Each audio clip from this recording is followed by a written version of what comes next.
Assalamualaikum warahmatullahi wabarakatuh. Semangat pagi, semoga tetap semangat dan kembali lagi di mata pelajaran ilmu pengetahuan alam. Mari kita awali pembelajaran kita pada pagi hari ini dengan sama-sama membaca basmalah. Bismillahirrohmanirrohim. Pada pagi hari ini kita akan masuk ke bab baru, yaitu struktur dan fungsi tumbuhan. Ustazah harap kakak-kakak semua sudah mengerti dan memahami materi pada bab yang sebelumnya. Akan tetapi kalau memang masih ada yang ingin ditanyakan untuk materi bab sebelumnya, silahkan tanyakan pada Ustazah di jam-jam yang masih efektif pembelajaran ya. Berikut adalah poin penting yang akan kita pelajari pada bab struktur dan fungsi tumbuhan. Yang pertama adalah struktur dan fungsi organ tumbuhan, yang kedua struktur dan fungsi jaringan tumbuhan, dan terakhir adalah teknologi yang terinspirasi dari struktur jaringan tumbuhan. Jangan lupa simak video ini dengan baik sambil membuka buku LKS dan buku paketnya, lalu catat poin-poin penting pada buku catatannya masing-masing. Sebelum masuk ke seperti apa sih struktur dan fungsi tumbuhan, ada baiknya kita ketahui dulu. Tumbuhan itu ada dua jenis. Yang pertama tumbuhan monokotil, yang kedua ada tumbuhan dikotil. Kita simak perbedaannya lewat tabel berikut ini. Monokotil merupakan tumbuhan yang bijinya berkeping tunggal, sedangkan dikotil merupakan tumbuhan yang bijinya berkeping dua. Berikut tabel yang memperlihatkan perbedaan antara tumbuhan monokotil dan tumbuhan dikotil, di mana untuk tumbuhan monokotil tulang daunnya sejajar atau melengkung, kemudian berkas pengangkutnya tersebar, lalu bagian perhiasan bunga hanya terdiri dari 3 atau kelipatannya. Kalau untuk akar, sistemnya akar serabut. Berbeda dengan tumbuhan dikotil, yang mana tulang daunnya menyirip atau menjari, sedangkan berkas pengangkut tersusun dalam suatu lingkaran, kemudian bagian perhiasan bunga terdiri dari 2, 4, dan 5, sedangkan untuk akarnya punya sistem tunggal. Pada umumnya, tumbuhan terdiri dari beberapa organ penyusun seperti akar, batang, daun, buah, dan biji. Nah, untuk kali ini kita akan membahas terlebih dahulu tentang akar. Akar mempunyai beberapa fungsi. Yang pertama, menyerap air dan zat hara atau mineral. Penyerapan air dan zat hara atau mineral dilakukan oleh tumbuhan untuk memenuhi kebutuhan hidupnya. Nah, jadi nggak heran kalau kita lihat ada akar yang tumbuh sangat panjang karena memang akan mencari sumber air. Selanjutnya adalah menunjang berdirinya tumbuhan. Tumbuhan tidak akan bisa bertahan atau berdiri kokoh tanpa adanya akar yang berperan sebagai fondasi. Nah, maka dari itu tumbuhan akan tetap bisa bertahan dari terjangan angin kencang dan hujan deras karena bantuan dari akar itu sendiri. Lalu akar juga bisa berfungsi sebagai alat pernapasan yang dilakukan dengan menyerap udara melalui pori-pori tanah. Contohnya pada tumbuhan bakau yang ada di sekitar laut. Pada beberapa tumbuhan, akar juga mengalami modifikasi sehingga bisa juga berfungsi untuk menyimpan cadangan makanan, misalnya pada singkong dan bengkoang. Biasanya, akar pada tumbuhan tersebut akan membesar seiring banyaknya makanan cadangan yang tersimpan.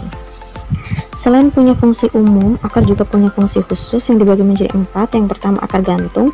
Akar gantung ini tumbuh dari bagian atas batang dan tumbuh ke arah tanah. Oleh karena itu, akar tersebut terlihat menggantung di udara. Akar tersebut masuk ke dalam tanah dan berfungsi menyerap air dan garam-garam mineral. Tumbuhan yang punya akar gantung misalnya pada pohon beringin. Yang kedua, ada akar napas. Akar napas ini tumbuh keluar dari batang bagian bawah. Akar tersebut sebagian muncul di permukaan tanah dan sebagian lagi berada dalam tanah.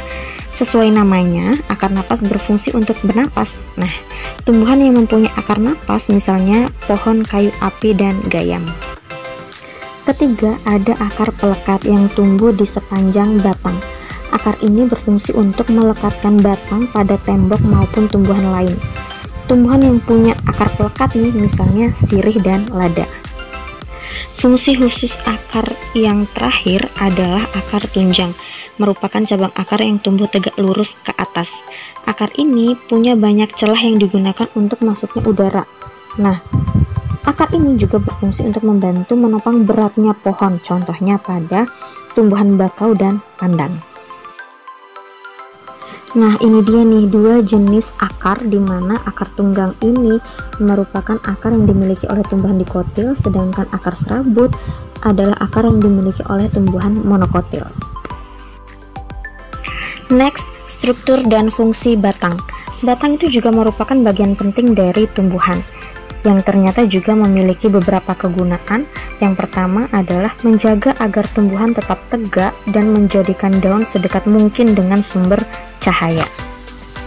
Batang juga berperan sebagai pengangkut air dan mineral dari akar ke daun. Selain itu juga berperan penting banget dalam proses pengangkutan zat-zat makanan dari daun ke seluruh bagian tumbuhan.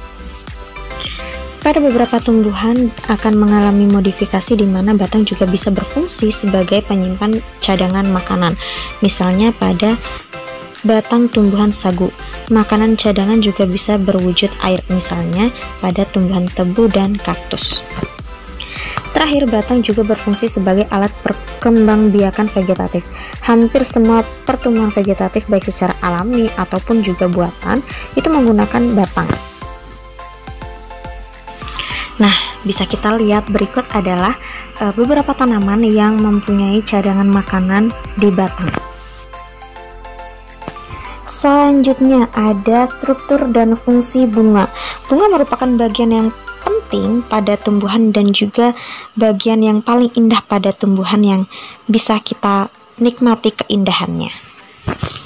Bagian-bagian pada bunga bisa dibedakan menjadi pertama perhiasan bunga dan yang kedua adalah alat kelamin bunga, di mana masing-masing dua bagian ini dibagi lagi menjadi beberapa bagian. Yang pertama, perhiasan bunga. Perhiasan bunga itu terdiri dari mahkota bunga dan kelopak bunga, di mana mahkota bunga ini memiliki ciri berukuran besar, berwarna menarik, dan berbau harum.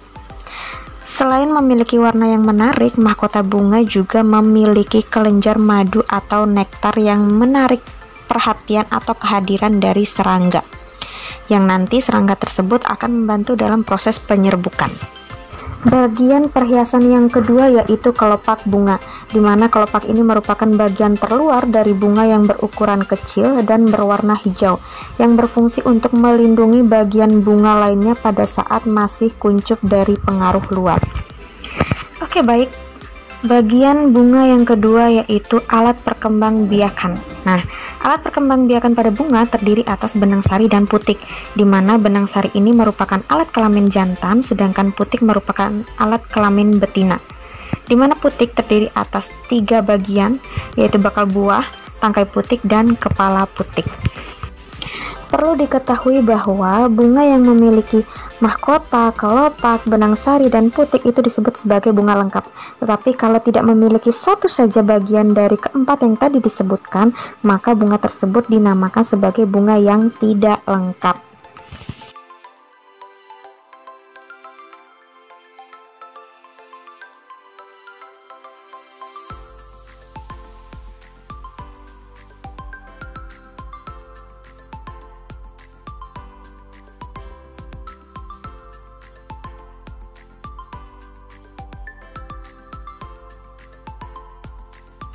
Oke, struktur dan fungsi buah dan biji.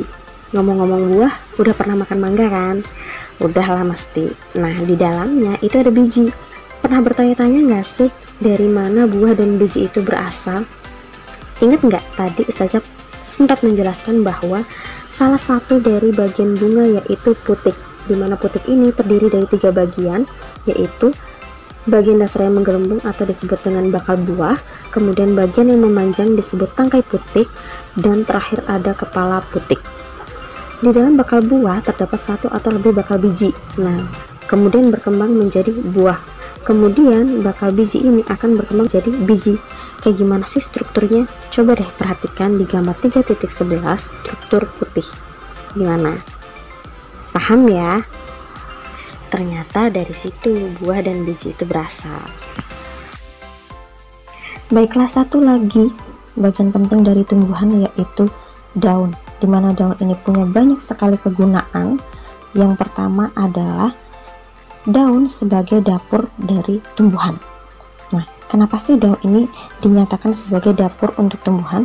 Karena pada daun terjadi yang namanya proses fotosintesis atau pembuatan makanan. Nah, pada proses ini dibutuhkan cahaya sebagai sumber energi, yang ternyata energi ini ditangkap oleh zat hijau daun atau yang biasa kita sebut klorofil.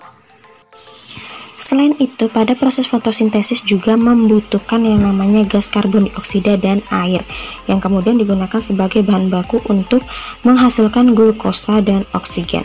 Nah, coba deh perhatikan di samping, itu adalah reaksi kimia dari fotosintesis. Glukosa kemudian akan disusun menjadi zat pati atau amilum melalui reaksi polimerisasi. Amilum ini kemudian disimpan dalam akar seperti pada tumbuhan singkong, kemudian pada batang seperti pada tumbuhan sagu, dan buah seperti pada tanaman padi. Fungsi daun yang kedua yaitu transpirasi atau pertukaran gas. Nah, pertukaran gas ini terjadi pada mulut daun atau yang kita bisa sebut stomata. Daun mengambil karbon dioksida dari udara lalu melepas oksigen ke udara. Nah, proses ini nih yang bisa membuat kita nyaman karena oksigen yang dilepas oleh tumbuhan. Terakhir, kegunaan dari daun yaitu sebagai tempat respirasi atau pernapasan pada tumbuhan. Nah, ternyata daun juga punya yang lengkap dan tidak lengkap. Ustazah pengen kalian mencari tahu seperti apa sih proses respirasi pada daun dan seperti apa atau contohnya daun-daun yang tidak lengkap ataupun yang lengkap. Seperti biasa, tugasnya dicatat di bukunya masing-masing, kemudian difoto lalu diupload di Google Classroom. Terima kasih. Baiklah, pembelajaran pada hari ini telah selesai.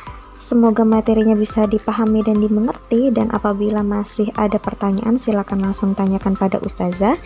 Kita akhiri pembelajaran kita pada hari ini dengan sama-sama membaca hamdalah.